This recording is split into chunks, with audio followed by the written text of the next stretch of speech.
Recording in progress. All right, now it's official. I want to welcome everybody to the first ever episode of Coffee with Shannon. And this is a special episode, not just because it is the very first one of many to come, but because we have presidential candidate Anthony Hudson with us today. How are you today, Hello, Anthony? Shannon. I'm doing good, Shannon. I'm doing really well. And I know you're going to ask me some really tough questions in this interview. And I just kind of want to throw this out there that I do know what a double over transmission is. And I just want to clarify that for people so they understand we're not playing around. It is a transmission that has 2 or 3 gears that are over direct. So hopefully you'll find some humor in that, and we're prepared for your questioning here. You know, just from that alone, I am ready to vote for you for president. I will gladly take it with a smile. Also with us today, we have Otis Cooper. Otis, say hello. Hey guys, how you doing? And we have Randy Harden with us as well. Say hello, Randy. Well, hello everyone. Hope everyone is well. Wonderful to hear from you. And last but certainly not least, we have Mr. Kevin Duncan, a friend and I believe campaign manager. Is that correct? Yes, ma'am, you are correct. I love those words. Of Mr. Anthony Hudson. All right, guys, so we are going to go ahead and just jump right into it. My first question for you is, what makes a man a good man? A lot of times when someone comes to fulfill a leadership position, we all say, he's a good man. She's a great woman. In your opinion, what sets apart a good man from just a regular everyday Joe? Well, when I think about what a good man means to me, I think a good man is a man of principle, morals, and integrity. But to go a little bit deeper, 3 words come to mind for me, and it spells RAC, R-A-C. A good man is filled with responsibility, accountability, and understands and faces consequences of their actions. So those are 3 words that not only do I live by, but my support for my campaign, we all believed in those 3 words: responsibility, accountability, and consequences. So I believe if you live by that, you're a good man and you're doing your job. I have to agree. I think a lot of people these days forget that while you do have freedom to choose, you don't always have freedom from those consequences. So that is a wonderful set of rules to live by. I'm impressed with that. Now, You got me smiling. good. We're having fun today. We're not here to scare anybody. So let's talk about the American dream. That's something that has been, that saying has been around for eons. You think American dream and you picture the 50s and a happy home and your people are thriving and doing well. How does the American dream, how does that transfer into 2024? And how are we going to protect that not only for, the next generation of truckers or Americans, but the next generation of American truck drivers?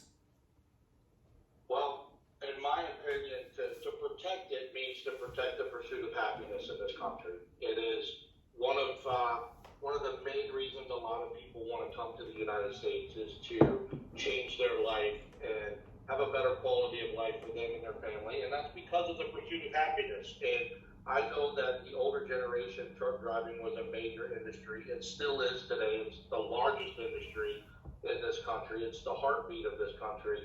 So I would say that we need to, when we're looking at new drivers and young folks coming into this industry, that we need to educate the drivers and offer them new resources and guidance.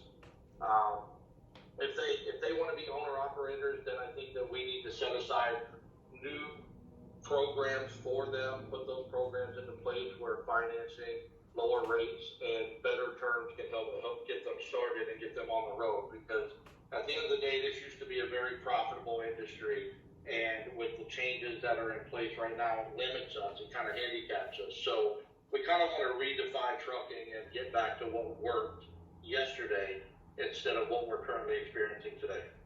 I am very impressed. Just building off of that question, we know now because of the regulations set in place that if you would like to obtain a CDL, that you need to go through a driving school, even though people such as my husband, who have been driving for well over 20 years and have had a CDL in good standing for well over 20 years, if he wanted to have a different endorsement put on his CDL, such as hazmat, he would have to go back to school. So I'd love to know what your opinions on driving schools are, and if you have any plans to put structure or regulations in place for those driving schools. I like the idea of a driver having to go through a truck driving school. I think that they can get the education that they need.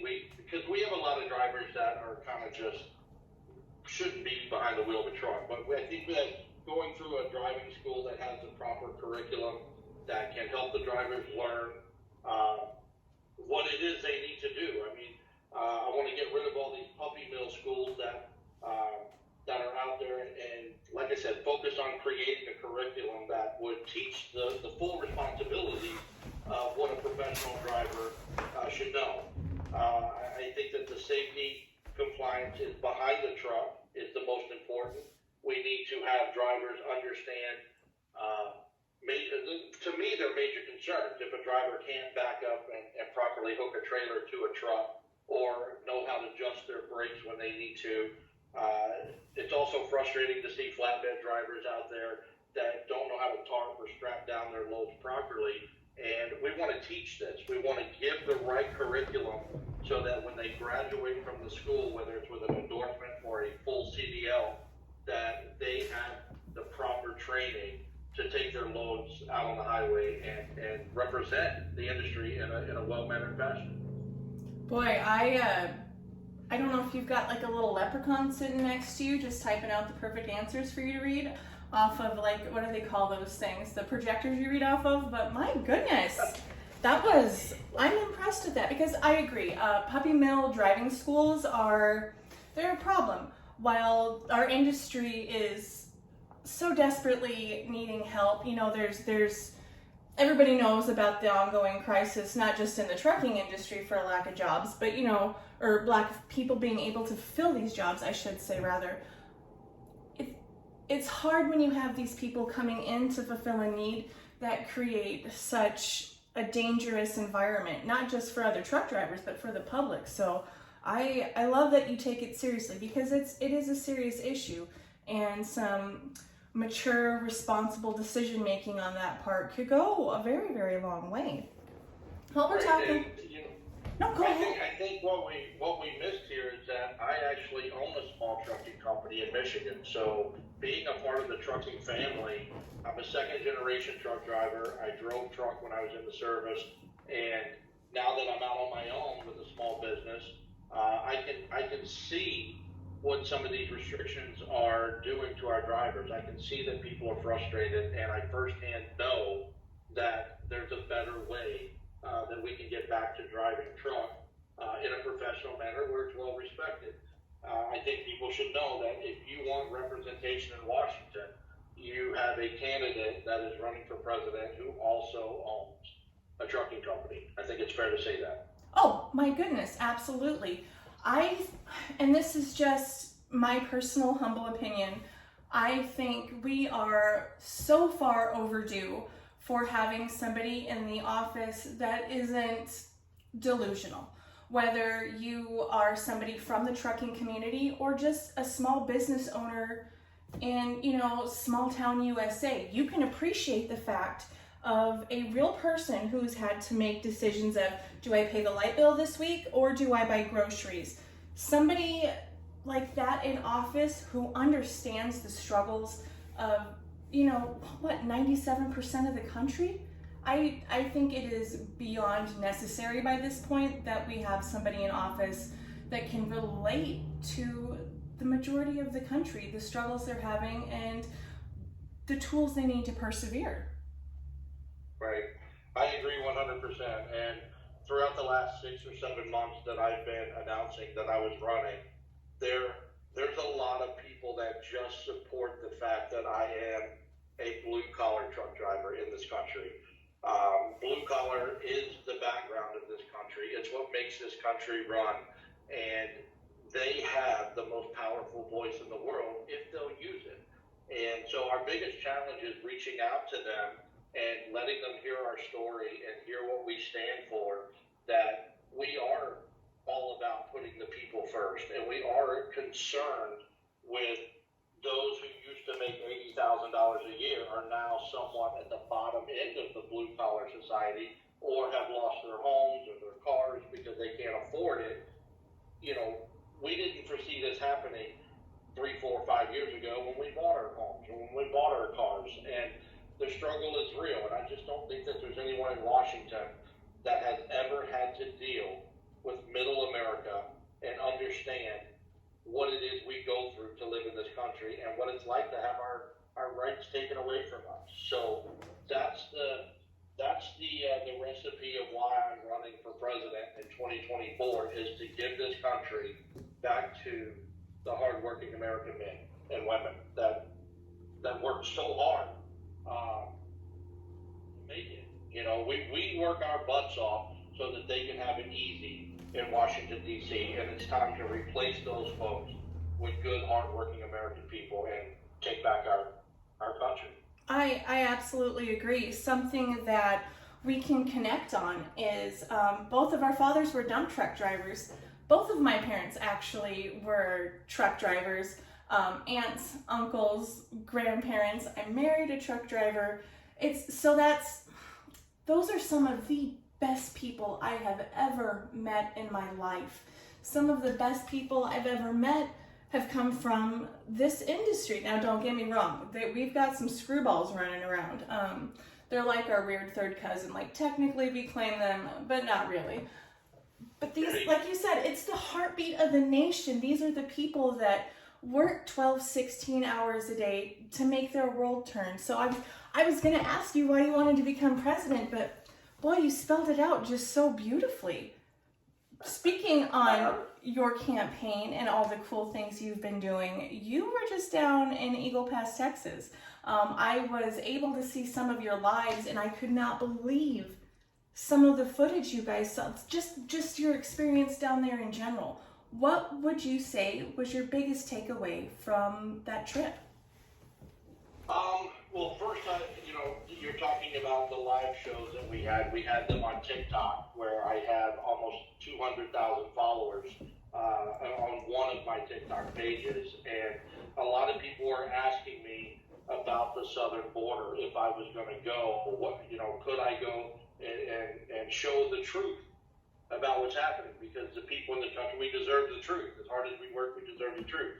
So when we were on the lives, we were able to get back behind the scenes a little bit as to where this immigration is really coming from. We had a security detail with us. We were able to film a few immigrants come across the river and watch the actual process that happens once they step on American soil. Which is incredible. It is. You watch the news and you think that they get out of the river and they get put on a bus and they get shipped to Chicago or Washington, D.C. or New York or whatever. But that's not the case. After going down to the border, my eyes are open. I know more of what's happening. These people, when they cross the river, they're taken into custody and they're put in an NGO facility, a non-governmental organization facility, for up to 72 hours. And in that process, they are given a place to sleep, they're given food, they're given water, they get a medical clearance, and then they get interviewed. And they find, we're trying to gather as much information about these people as we can, where they're from, where they're going, do they have family in this country or whatnot. And then the NGO is paying for these people to get on a bus and go to these other, remote cities. It's not the taxpayers' money the way we think it is. Yes, it's the taxpayers paying for the military to apprehend them and guard the border with Border Patrol and the local law enforcement. But the stuff behind the scene is paid for by a nonprofit organization. And I think that message needs to be heard. People will kind of simmer their temperature a little bit when they find out we're not 100% paying for these immigrants. Yeah, I had no idea. You think of people crossing the border and you're painted this picture of almost a warlike scene. You are, and it's a very controlled environment on our side of the border. And, you know, the legal immigration consists of crossing one of the two bridges in Eagle Pass, Texas. You have Bridge 1 or Bridge 2. You walk over the bridge, come into Border Patrol, and then you start the process. However, they only take around 50 immigrants a day seeking asylum on the bridge. So there is a point in time where CBP, the Border Patrol, will go out to the middle of the bridge and turn them away. When we turn them away, that's when they seek another alternate route to the United States, which in this case would be walking across the river, which puts their lives in danger. We saw women with 6 to 8 month-old baby, or 8-month-old baby, and 6 to 7, 8-year-old kid crossing the river with them. Very dangerous. You know, absolutely. You've got people in the bushes that are watching to make sure they get across. The cartel is involved. They've got quote-unquote coyotes that come out into the water with the immigrants and show them where they need to go. And then the coyote will retreat back to the Mexican bushes, and you never see them again. But it's a very calm and respectful process once they get into the United States. Our military is very professional. They're understanding, they're caring. But this doesn't change my mind about having stricter rules to come into the United States for asylum, or, you know, maybe making immigration a little less expensive or less time consuming to get into the country. There are people that need help, but our national security comes before any of that. So I just want people to understand that we saw it firsthand, and although we're human and we have hearts and we care about some of these stories, protecting our borders and controlling what happens at our borders is a top priority for me. And it should be. We live in some of the craziest times. Like, I swear once a week, it's like a bingo card going off. Who had the volcano eruption? Who had, you know, it's insane though. We're always being topped with some new news story that we thought we would never experience. Right. So I especially think that national security, it has to be a priority. However, it sounds like you also have so much compassion for people looking to have a piece of that American dream we were just talking about. And that's true, because I was raised in Texas. I had good morals coming up, I believe. I served in the military for a short time, which also, puts a lot of discipline into someone when you serve our country. A lot of respect. You're taught to be honorable and respectful and loyal. And I carry that with me in my everyday life, because that's how I want people to see me in business or coaching baseball or watching my son play basketball or whatever. I want to be respected and looked upon in a positive manner. And I think that's how I want to lead this country, by example, not by luxury. I don't want to sit and hide behind my desk. I want to be out there helping the American people. And I think I showed that by going to Eagle Pass. And we have a couple destinations that I wish we could be at the same time. The tornadoes in Alabama that just hit the ground and killed a bunch of people and destroyed homes in multiple counties. And we have the flooding in California. And as President of the United States, I would be in these locations offering my assistance, not hiding behind a suit and tie or going on vacation like our current president did when Kentucky was having those issues with the flooding. And you went to Kentucky, did you not? We did. My fiance and I, we went down and met an organization down there in Kentucky, in Hazard, Kentucky.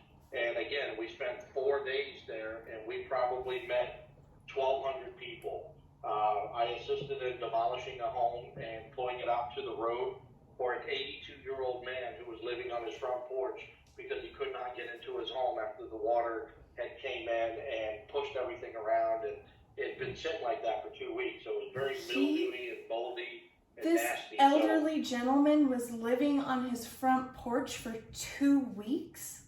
2 weeks, and yes, he was 82, and he was all of about 140 pounds soaking wet. That is heartbreaking. And the bad side of this is FEMA came across and offered him $185 for his entire property. He lived on about 1.5 acres on a mountain, and they offered him $185, but they wouldn't help get the house out of there and get him a new trailer on his property. And it's devastating that our government can be that cheap when it comes to our own people, but they can spend a golden penny on Ukraine and the rest of the world and just neglect to take care of American citizens. I aim to reverse that model and take care of Americans first. The rest of the world can wait until we are stable. And when we have the most precious of our citizens, our elderly citizens, living on their porch for 2 weeks, something has to change, because I highly doubt that that is a unique story. In Kentucky, no, it was not a unique story. There were people that had tents next to their front porch where their house used to be, living in there. They would be in 60s, 70s, in that age range. There were a lot of people in my age range, 46 to 50, that were cleaning out 2-3 feet of muck and debris that came in from the river as it rushed through. And we did everything we could. We offered supplies, food, hand sanitizer. Like I said, we tore up the one house and brought it out so FEMA would come get it. And I really think that we may not have made a big difference in the state of Kentucky, but the people in southeastern Kentucky where we were extremely appreciative that someone running for office showed up, because Joe Biden showed up down there for about 45 minutes and spent about $35 million with his security detail and flying over 41 minutes. So, we were there for 4 days and less than $1,000. They did a hell of a lot more work than Biden did. That's very impressive. It seems to me your culmination of experience, whether it's down at the border, serving in the military, which, by the way, again, my humble opinion, I do believe it should be a requirement to lead this great country, because just like you said, it teaches so much structure, responsibility, honor, accountability. But I think a leader is made from a culmination of his life experiences. That being said, Anthony, I think you are in a very unique position to lead the country. And I agree with you, and I'm not trying to pat myself on the back here. I just think that over the last couple of years, I've listened to so many people say, we need a new face, we need a new opinion, we need a new ideology, we need someone new to step up, because what we've done traditionally no longer works. And I decided on July 8th of 2022 that I was going to stand up and be that difference. So I filed my paperwork with the FEC in July, and it was accepted and approved on August 18th of 2022. And ever since that moment, all of my social media accounts have taken off. We get far more encouragement than we do hate mail. I understand you're going to get criticism from people, but I want them to understand that hate me, despise me, disrespect me, it doesn't matter. I'll still be here fighting for them tomorrow.